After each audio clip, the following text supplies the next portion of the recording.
میرے عزیزوں، روزے رکھنے کے بعد کیا رب تبارک و تعالیٰ کسی کو اس کی طاقت سے زیادہ تکلیف دینا چاہتا؟ عقل ہونے کے باوجود اگر گناہوں سے نہیں بچتا وہ بندہ فرشتوں سے بھی افضل ہے۔ اسے سنو، یہ نفس امارہ جس نے شیطان کو بھی گمراہ کیا، شیطان کو بھی بہکا دیا، یہ نفس آدم کو سجدہ نہ کرنے کا جو غرور پیدا کیا، یہی نفس امارہ تھا۔ اس نفس امارہ کو اگر کوئی کنٹرول کرا سکتا ہے تو وہ ماہ رمضان المبارک ہے۔ بس یہی ہے رمضان کی فضیلت۔ رمضان المبارک اس لیے تمہیں دیا گیا کہ بڑی بڑی طاقتیں تمہارے نفس کو قابو میں نہیں کر پائیں گی، لیکن رمضان کے روزے تمہیں کنٹرول میں لے آئیں گے، کنٹرول میں لائیں گے۔ اب سمجھ میں آیا کہ روزے کیوں رکھائے جا رہے ہیں؟ ارے گرمیوں کی شدت ہے، ادھر حلق سوکھا جا رہا ہے، پیٹ پیٹ سے لگ جاتا ہے۔ ان لوگوں کو پوچھو روزہ کیسا ہوتا ہے جو مزدوری کرتے ہیں، ان لوگوں سے پوچھو جو دن بھر کام کاج کرتے ہیں۔ میرے عزیزوں، روزے رکھنے کے بعد کیا رب تبارک و تعالیٰ کسی کو اس کی طاقت سے زیادہ تکلیف دینا چاہتا ہے؟ نہیں میرے عزیزوں، وہ رحمان ہے۔ اس نے جب تمہیں ماں کے پیٹ میں 9 مہینے رزق دیا تو کیا کائنات میں نہیں دے گا؟ تمہیں ماں کے پیٹ میں بھی رزق دیتا رہا۔ تم جب دنیا میں آئے، تمہارے ماں کے سینے میں خون سے دودھ کس نے بنایا؟ تمہارے رزق کا انتظام کرنے والا وہ خدا۔ اگر تمہیں حکم دیتا ہے کہ صبح سے لے کر شام تک بھوکے رہو تو یہ اس کا ظلم نہیں بلکہ یہ عین کرم ہے۔ اللہ تبارک و تعالیٰ کا رحم ہے تم پر کہ وہ مولا ہماری اصلاح چاہتا ہے کہ ہمارے اندر تقوی آ جائے، جسم میں بھی اور روح میں بھی۔ اب ایک اور بات میں آپ کو بتا دوں، میں نے ایک بات پڑھی تھی نفس کے متعلق، یہ نفس امارہ، اسی لیے امام غزالی رحمۃ اللہ تعالیٰ علیہ نے فرمایا اللہ کی جو مخلوق ہے وہ 3 طرح کی ہے، ایک فرشتے، دوسرے انسان، تیسرے جانور۔ یہ 3 الگ الگ قسم کی مخلوق ہیں، کیونکہ اللہ تعالیٰ نے تینوں کو جو چیزیں دی ہیں ان میں فرق ہے۔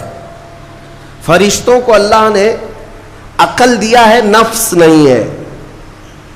نفس، شہوت، برائی کرنے کی خواہش فرشتوں کے اندر ہے ہی نہیں، وہ سوچ بھی نہیں سکتے برائی کرنے کا۔ فرشتوں کو اللہ نے عقل دیا ہے، اور عقل عزت والی چیز ہے۔ اور جانوروں کو اللہ نے نفس دیا ہے، عقل نہیں، عقل والے نہیں ہیں جانور، عقل والے نہیں، لیکن نفس ہے، شہوت ہے، شہوت بھی ہے، نفس بھی۔ لیکن انسان ایک ایسی مخلوق ہے جسے اللہ نے عقل بھی دیا ہے، نفس بھی دیا۔ مطلب یہ ہے کہ تمہیں اللہ نے ایک چیز فرشتوں والی دی ہے، ایک چیز جانوروں والی بھی دی ہے، دونوں تمہارے اندر ہے، عقل بھی ہے، نفس بھی ہے۔ لیکن امام غزالی فرماتے ہیں توجہ، جو بندہ نفس ہونے کے باوجود گناہوں سے اپنے آپ کو بچا لیا وہ بندہ فرشتوں سے بھی افضل ہے۔ کیوں؟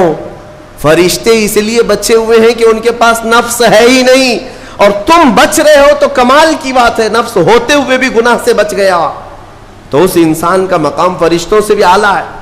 لیکن ساتھ ہی امام غزالی یہ بھی فرماتے ہیں عقل ہونے کے باوجود اگر گناہوں سے نہیں بچتا تو پھر وہ جانوروں سے زیادہ ذلیل ہے، کتے اور خنزیر سے بھی گیا گزرا ہے، کیونکہ جانور تو بیچارہ معذور ہے، اسے عقل نہیں ہے، نفس ہے۔ تمہارے پاس عقل ہے، اس کے باوجود حرام کاریاں کر رہے ہو تو جانوروں سے زیادہ گر گئے۔ فیصلہ تمہارے ہاتھ میں ہے کہ تم کون سی زندگی گزارنا چاہتے ہو، کون سی، کہ تم نفس کے پجاری بن جاؤ یا عقل کا صحیح استعمال کر کے فرشتوں والی صفات پر عمل کرو۔ عزیزان گرامی وقار، نفس اور عقل یہ جو 2 چیزیں ہیں ان کو میں آپ کے سامنے تھوڑا سا کھول کر کے عرض کرتا ہوں۔ عقل جو ہے عزت والی چیز ہے، جسے بھی دی گئی ہے وہ عزت والا ہے۔ کیوں عزت والی ہے یہ عقل؟ پوری دنیا میں عقل کا ہی تو کمال ہے، جس کے پاس عقل ہے وہ بادشاہ ہے، جس کے پاس عقل ہے وہ لوگوں کو ہانکتا ہے، پوری دنیا کو ادھر سے ادھر کر سکتا ہے۔ عقل اور نفس جو ہے، نفس برائیوں کی طرف بلانے والا، عیاشی کی دعوت دینے والا،